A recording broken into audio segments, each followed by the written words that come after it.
आज आप सुने पूस मास का 3 पनौती अमावस्या की व्रत कथा।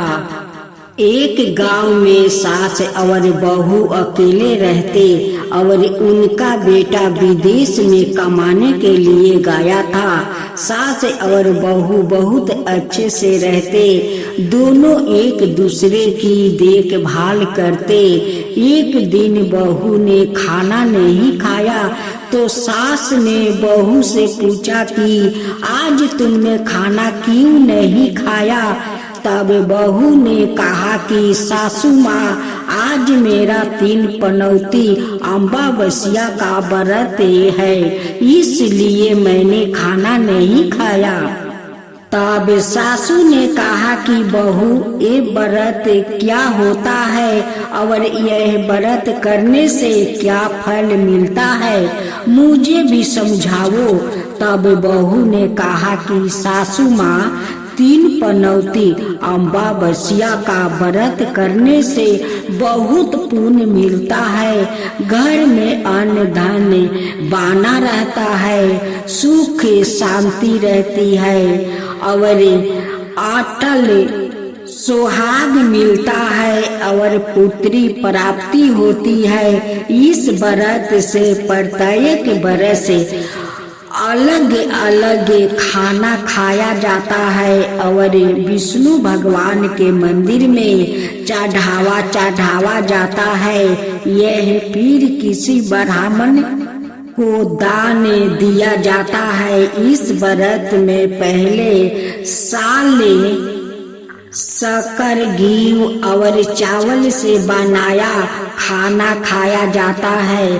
पहले साल व्रत पूर्ण होने के बाद 1.25 किलो चावल और 1 कटोरी घी और 1 कटोरी शक्कर का दान किसी ब्राह्मण को दान दिया जाता है। दूसरे साल जो घी और शक्कर से बना खाना खाया जाता है, जब दूसरे साल व्रत पूर्ण हो जाए तो 1.25 किलो जो 1 कटोरी घी और 1 कटोरी शक्कर किसी मंदिर में चढ़ाए या फिर किसी ब्राह्मण को दान देना होता है। तीसरे साल गुड़, तिल और घी से बने भोजन खाना चाहिए। जब तीसरा साल व्रत पूर्ण हो जाए तो 0.5 किलो तिल, गुड़ और 1 कटोरी घी किसी मंदिर में चढ़ाया जाता है या फिर किसी ब्राह्मण को दान दिया जाता है। इसे ही 3 पनौती अमावस्या व्रत कहा जाता है। फिर बहू ने कहा कि इस व्रत का अगर संकल्प लेते हैं तो इसे पूरा करना जरूरी होता है। अगर पूरा नहीं कर सकते हैं तो सास बहू में झगड़ा और घर में अशांति आती है। तब सासू ने कहा कि मेरी तो उम्र हो गई है, लेकिन तुम यह व्रत करो। और बहू यह व्रत का आरंभ करती है। लेकिन एक दिन बहू ने किसी के कहने पर गेहूं से बनी रोटी खा लिया और अमावस्या माता इस बात से नाराज हो गई। जो सास और बहू बहुत ही प्यार से रहती थी, इन दोनों में झगड़े होने लगे। सभी गांव वालों भी हैरान हो गया कि यह सब क्या हो रहा है। सास अपनी बहू को कहने लगी कि तुम जब से हमारे घर में बहू बनके आई हो तब से हमारे घर की लक्ष्मी चली गई है, तुम हमारे लिए शुभ नहीं हो। तब बहू ने कहा कि आपके घर की लक्ष्मी चली गई है तो कहाँ मिलेगी, मुझे बताओ, मैं लक्ष्मी को लेकर आऊंगी।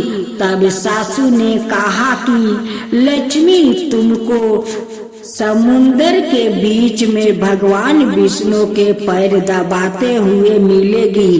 तब बहू यह कहकर चली जाती है कि अब जब तक मैं लक्ष्मी को लेकर नहीं आऊंगी तब तक इस घर में पैर नहीं रखूंगी। इतना कहकर बहू लक्ष्मी की खोज में निकल जाती है। जब बहू लक्ष्मी को खोजने के लिए निकलती है तब उसे बीच रास्ते में एक गाय माता मिलती है। वो बहू से पूछती है कि आप कहाँ जा रही है।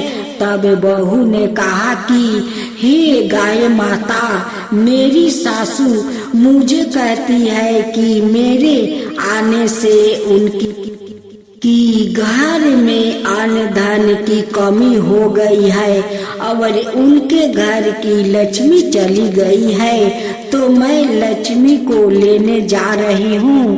तब गाय माता ने कहा कि हे बेटी, अगर तुम जा ही रही हो तो भगवान से मेरे बारे में भी पूछ लेना। तब बहू बोलती है कि ठीक है गाय माता, बताओ, मैं आपके बारे में भी पूछ लूंगी। तब गाय माता बोलती है कि मेरे जब भी बछड़ा होता है वो मर जाता है, जिंदा नहीं रहता है। तुम भगवान से पूछ लेना कि मेरे साथ ऐसा क्यों हो रहा है, मैंने ऐसा कौन सा कर्म किया है। तब बहू बोली, गाय माता, मैं आपके बारे में जरूर पूछ लूंगी। यह कहकर बहू आगे बढ़ती है। अब आगे जाते ही बहू को एक घोड़ी मिलती है जिसके गले में घंटी बंधी हुई होती है। घोड़ी ने भी कहा कि बेटी, तुम मेरे दुख का निवारण भी भगवान से पूछ लेना। तब बहू ने कहा, जरूर पूछ लूंगी। यह कहकर बहू आगे बढ़ती है। आगे जाते ही बहू को एक अंधे और बेसहारा बुजुर्ग मिलता है। वो भी बहू से अपनी समस्या भगवान से पूछने के लिए कहता है।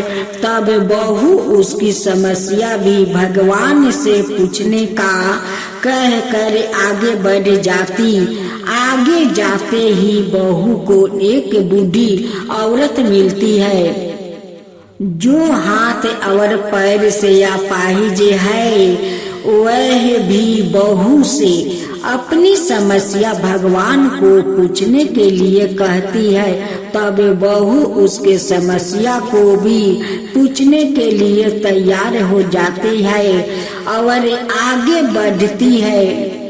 आगे जाते ही बहू थक जाती है और एक आम के पेड़ के नीचे बैठ जाती है। तब आम का पेड़ खुश होकर बहू से पूछता है कि बेटी, तुम कहाँ से आई है और कहाँ जा रही है। तो बहू बताती है वो लक्ष्मी को लेने जा रही है। तब पेड़ भी अपनी समस्या भगवान को पूछने के लिए कहता है, मेरी पेड़ पर लगे आम खट्टे ही क्यों होते हैं। इस बारे में भगवान को जरूर पूछना। तब बहू उसकी समस्या लेकर आगे बढ़ जाती है।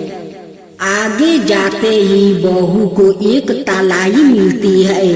वो भी बहू को बताती है कि तुम भगवान से पूछना कि मेरी तालाई का पानी इतना मैला क्यों है, कोई भी इसे नहीं पीता है। तब बहू कहती है, जरूर पूछ लूंगी और कह कर आगे बढ़ जाती है।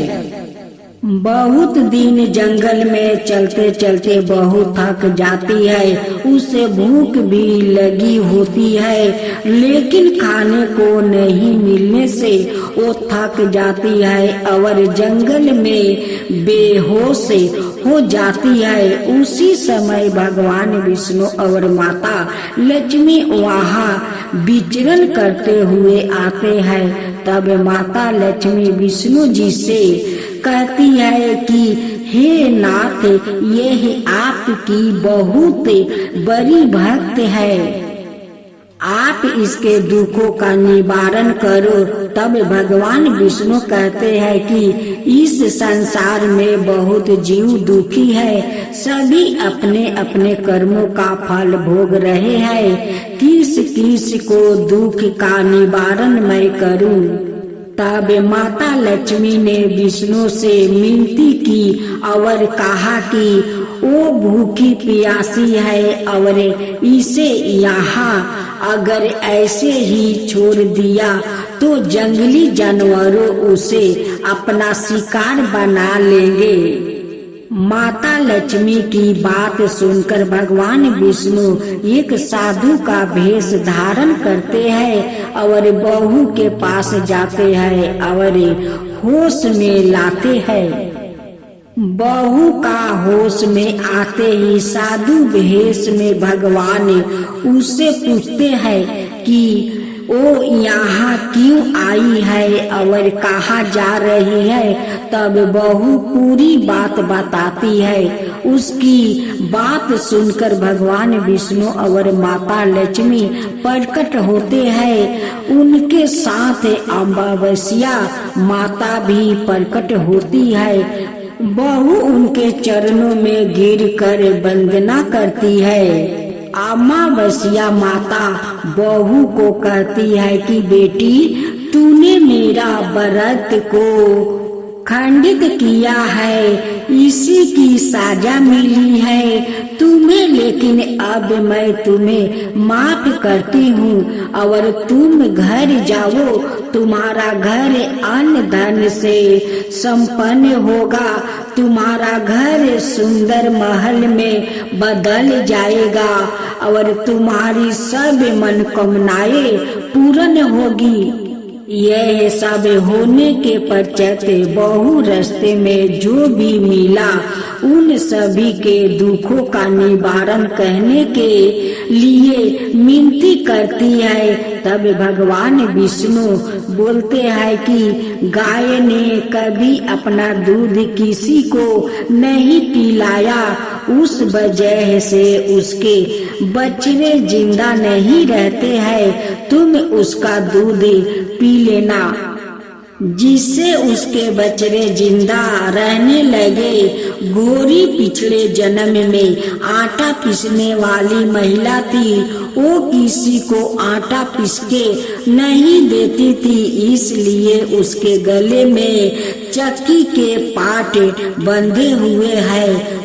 तुम उसके पाट खोल देना, वो बिल्कुल ठीक हो जाएगी। बुजुर्ग कभी भगवान के मंदिर नहीं गया और ना ही उसने कभी भगवान का भजन सुना। तुम उसको मंदिर ले जाना और दर्शन करवा देना, वो ठीक हो जाएगा।